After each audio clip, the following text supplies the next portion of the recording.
You know something incredible has happened when a player who spent his entire career previously refusing to tour the country finally describes the experience of playing in Pakistan as magical.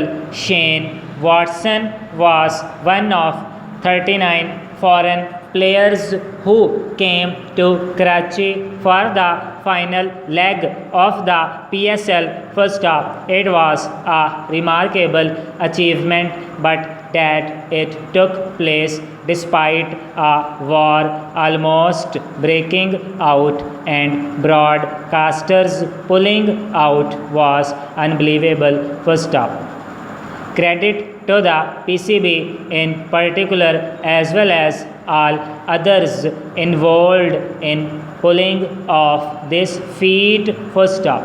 Now that we are done with the praise, now that Quetta Gladiators highly deserved, symbolically rich victory has been celebrated, let's take a moment to reassess what all this has meant first up, because along with all the exciting cricket, the staging of the PSL in Pakistan was also perhaps one the most powerful symbolic plays recently made by the state first up.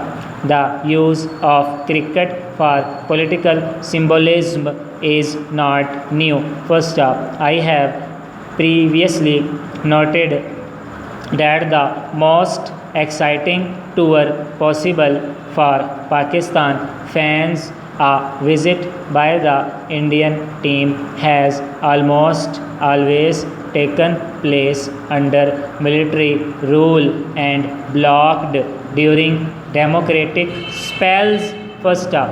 But the current deployment of cricket as a strategic asset of sorts is a response to a different political challenge first up.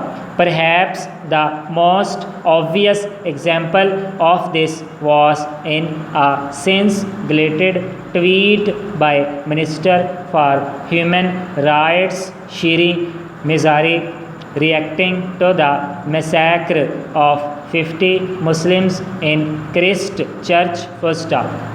The minister immediately questioned if the attack would lead to cricket bans for New Zealand first up. It was shocking to see cricket as the first concern in reaction to the attack, but it makes sense in a certain light.